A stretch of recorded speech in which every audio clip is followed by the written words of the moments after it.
अस्सलाम वालेकुम students, 6th grade, welcome to the class. आज हम जो नेक्स्ट टॉपिक प्रोपोर्शन के बारे में पढ़ेंगे और इंशाल्लाह आई होप कि आपको बहुत मज़ा आएगा। तो बेटे हम लोग प्रोपोर्शन की डेफिनेशन जो कर रहे हैं तो उसमें देखें the number considered comparative relation. एक नंबर को जब हम कंपैरेटिव रिलेशन में कंसीडर करते हैं इन होल कंप्लीट में, तो उसको हम कहते हैं प्रोपोर्शन। एग्जांपल मैंने दे रखी है a/b एक नंबर है जिसको हमने रेशो में लिखा है, फिर हम प्रोपोर्शन जब डालते हैं तो इसके साथ एक नंबर c/d है। जब इसको होल में मैंने इसकी कंपैरेटिव रिलेशन की है तो वो एक प्रोपोर्शन में आ गई है। तो ये तो थी हमारी एग्जांपल। लाइक हम इसी की तरह की एग्जांपल्स को हम जो है ना जो बुक में दे रखी हैं वो हमने सॉल्व करनी है। तो देखते हैं हम कैसे सॉल्व करते हैं। इसमें बुक में जो इसी टाइप की जो एग्जांपल दे रखी है वो कहते हैं solve the formula by following. तो हमारे पास फर्स्ट जो है 6b एक्सरसाइज में इसमें जो एक क्वेश्चन दे रखा है वो इसी टाइप की रिलेशन का है। वो है 10/2। देख लें इधर, प्रोपोर्शन x/4। ये हमारा क्वेश्चन है। देखें ये भी उसी टाइप का है, प्रोपोर्शन की टाइप का है। हमने ये जो डबल साइन लगाया है इसी प्रोपोर्शन को हम सम टाइम इसको इक्वल में भी कन्वर्ट कर देते हैं। ये प्रोपोर्शन का साइन इक्वल के इक्वल भी होता है सम टाइम। हम यहाँ पे भी इक्वल लगा सकते हैं प्रोपोर्शन को। तो देखना ये है कि हम 10/2 लिखा जा सकता है बिकॉज रेशो का मीनिंग मैंने पहले भी आपको बताया हुआ है कि जो रेशो है, रेशो का जो मीनिंग है वो डिवाइड है इस तरह का, या फिर हम ऐसे डिवाइड भी डाल सकते हैं। तो मैंने डिवाइड डाल दिया, रेशो की मीनिंग डाल दिए, और प्रोपोर्शन जो है मैंने इक्वल का साइन, क्योंकि प्रोपोर्शन जो है वो इक्वलिटी को शो करती है तो मैंने इक्वलिटी लगा दी। अब ये मैंने x/4 लगा देना है बिकॉज ये जो रेशो है ये डिवाइड को शो करती है। तो ये देखें हमारे पास एक क्रॉस मल्टीप्लिकेशन का जो है एक पिछला हमारा जो है ना प्रोसेस स्टार्ट हो जाता है। तो हम क्रॉस मल्टीप्लिकेशन में हमने ये पढ़ा हुआ है कि ये वाले जो एक इसका जो ये एंटीसीडेंट है इसके कॉन्सिक्वेंट के साथ मल्टीप्लाई होता। इसी तरीके से इसका जो कॉन्सिक्वेंट है ये एंटीसीडेंट इससे मल्टीप्लाई होगा। तो सबसे पहले हम x वाला अननोन क्वांटिटी को सॉल्व कर लिया करें। 2 मल्टीप्लाई मैं कर देता हूँ x और इक्वलिटी का साइन वही रहेगा। फिर मैं 10 मल्टीप्लाई बाय 40 कर देता हूँ। 10 मल्टीप्लाई बाय 4 कर देता हूँ। तो अब बिकॉज हमें x चाहिए, x लिखेंगे और ये वाला जो 2 है वो इधर आके डिवाइड हो जाएगा। तो मैंने ये 2 का डिवाइड कर दिया। अब देखना ये है कि 2 को भले इससे काट दें भले इससे काट दें, आपकी मर्ज़ी है। 2 1 ज़ा 2, 2 5 ज़ा 10, 5 4 ज़ा 40 आंसर आ जाएगा। मैं ये आंसर यहाँ लिख देता हूँ। Implies that x is equal to 40। ये हमारा अननोन क्वांटिटी को सॉल्व करने वाला एक प्रोपोर्शन का जो है हमारा एक पार्ट था जो कि हमने किया। फिर हम इसका एक और पार्ट जो है ना डिस्कस कर लेते हैं। तो देखें इसमें एक क्वेश्चन उसने दे रखा है, x सबसे पहले ही दे दिया है, x/10 दे रखा है, प्रोपोर्शन 12/2 दे रखा है।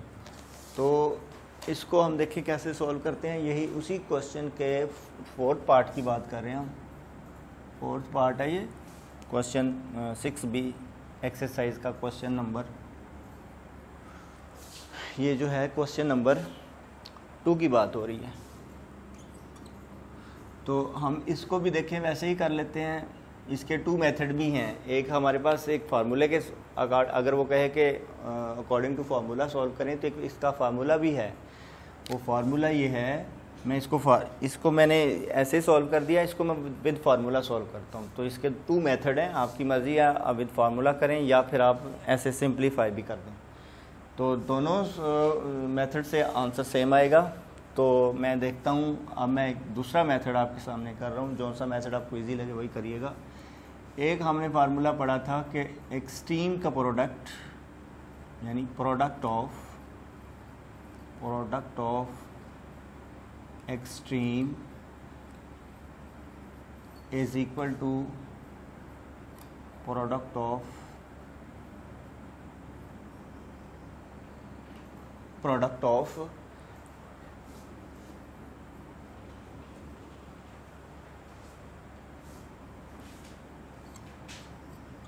मीन। यानी हम एक्सट्रीम और मीन को देखेंगे। इसमें जो हमारे एक्सट्रीम नंबर्स हैं वो ये हैं, यानी इसको और इसको एक्सट्रीम कहते हैं, और ये जो दो हैं इनको हम मीन कहते हैं। तो हम इस फार्मूले से अगर सॉल्व करेंगे तब भी आंसर हमारा वही आएगा। आप चाहे इससे कर लें चाहे इससे कर लें, दोनों मेथड सेम है। तो मैं एक्सट्रीम का प्रोडक्ट करता हूँ तो ये x मल्टीप्लाई बाय 2 बन जाता है, इक्वल लगाते हैं। तो बिकॉज ये प्रोपोर्शनैलिटी है, प्रोपोर्शन जो है वो इक्वल में चेंज हो जाता है, मैंने आपको पहले भी बताया था। तो मैंने ये इक्वल में चेंज कर दिया। अब मीन का प्रोडक्ट है तो 10 मल्टीप्लाई बाय 12 लिख देता हूँ। हमें x चाहिए, x इज इक्वल टू, ये 2 इधर मल्टीप्लाई हो रहा है, इधर आके से डिवाइड कर देंगे। तो ये देखें, हम इसको डिवाइड जब करने लगते हैं तो 2 का टेबल करते हैं, 2 5 10 कर देते हैं। तो 12 5 जो हम आंस लिखते हैं, तो 12 5 क्या आ जाएगा 60। ये है हमारा आंस। इसको हमने नोट कर लेना है और अच्छी तरीके से इसे लर्न कर लेना है। आई होप कि आपको समझ आई होगी। और एक एग्जांपल और इसकी है कि बिकॉज़ इसकी एक और एग्जांपल है, वो वेरी इजी है। हमने उसको बताना है कि ये ट्रू है कि फॉल्स है। Which of the following proportions are true, यानी हमने ट्रू फॉल्स की एक एग्जांपल है वो मैं देने लगा हूँ। देखें वो कैसी है।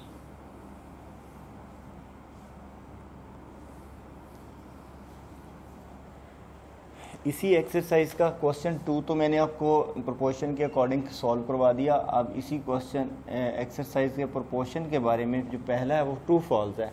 तो मैं चाहता हूँ कि आपको 2-3 एग्जांपल ट्रू फॉल्स की भी दे दूँ। तो क्या है, पहला उसने 5/6 इज इक्वल टू डाला हुआ है 20/24। अब वो ये कह रहा है कि क्या ये बताओ कि ये ट्रू है या फॉल्स है या ट्रू है। तो मैं इसको 5/6 को 5/6 ही रहने देता हूँ। इसको मैं कट कर देता हूँ तो ये 2 पे कट होता है। 2 1 2, 2 0 0, 2 1 2, 2 2 4, ये आ गया 10/12। 5/6 को मैं वैसे रहने देता हूँ बिकॉज ये नहीं कट होता, फर्दर नहीं होता, सिंप्लीफाई नहीं होता। तो इसको मैं फिर 2 पे कट कर रहा हूँ। 2 5 10, 2 6 12, 5/6। तो हम कह सकते हैं कि ये एक ट्रू रिलेशन है जो कि प्रोपोर्शन को शो करवा रही है। इक्वलिटी का साइन जो है वो यहाँ में मैंने आपको बताया था कि इक्वलिटी को ही प्रोपोर्शन कहते हैं। जब हम इन दोनों को आपस में मिलाते हैं तो ये इक्वलिटी हो जाती है, और विच इज़ ट्रू। ये हमारा ट्रू का ऑप्शन था, ये हमारा ट्रू का ऑप्शन, जो ट्रू का क्वेश्चन था, ये ट्रू हुआ है। इसी तरीके से एक और कर लेते हैं, उसमें हमें अंदाज़ा हो जाएगा कि ये फॉल्स है, ये ट्रू है। तो 5th वाला जो पार्ट है इसका, ये देखें मैंने ये कर दिया। अब 5th पार्ट इसमें ये है कि 6:3 है प्रोपोर्शन, 9:3 है। अब हमने इसको देखना है कि ये ट्रू है कि फॉल्स है। तो मैं इसको 6/3 के मेथड से भी कर सकता हूँ, एक्सट्रीम प्रोडक्ट वाले मेथड से भी कर सकता हूँ, आपकी मर्ज़ी है। ये मेथड आपको इजी लगता है ये कर लें, ये करना है ये कर लें। क्योंकि इस रेशो का मीनिंग डिवाइड है तो मैंने डिवाइड डाल दिया, और प्रोपोर्शन बिकॉज इक्वालिटी को शो कराता है तो मैंने इक्वालिटी डाल दी, 9/3 लिख दिया मैंने। अब मैंने इसको देखना है कि आया कि ये इक्वालिटी इक्वल नंबर हैं कि नहीं। सबसे पहले तो हमें इसका ये वाला एंटीसीडेंट देखना है, इस एंटीसीडेंट से मैच करना चाहिए। इसका एंटीसीडेंट 6 है, इसका एंटीसीडेंट क्या है 9 है, और इसी तरीके से ये दोनों मैच नहीं हो रहे। ये 3 है, ये 3 है, तो ये दोनों मैच हो रहे हैं। हम इसको सॉल्व करके भी बता सकते हैं, ऐसे भी बता सकते हैं कि 2 है कि फॉल्स है। चलिए हम सॉल्व कर लेते हैं। 3 1 ज़ा 3, 3 2 ज़ा 6, 3 1 ज़ा 3, 3 3 ज़ा 9। तो 2 इज़ इक्वल टू 3, जो कि नेवर, कभी भी ऐसा नेवर एंड एवर ऐसा नहीं हो सकता कि 2 3 के इक्वल हो जाए और 3 2 के इक्वल हो जाए। दोनों की क्वांटिटीज, दोनों की वैल्यूज़ डिफरेंट हैं, इसलिए हम इसे फॉल्स कहेंगे। ये हमारा फॉल्स था। तो ये हमारी कंप्लीट हो गई प्रोपोर्शन की एक्सरसाइज भी, और ये पूरा चैप्टर ही इसमें आ गया जितना मैंने ये लेक्चर दिया था आपको। बाकी रह गए नीचे वर्ड प्रॉब्लम्स, ये हम इंशाल्लाह बाद में कर लेंगे।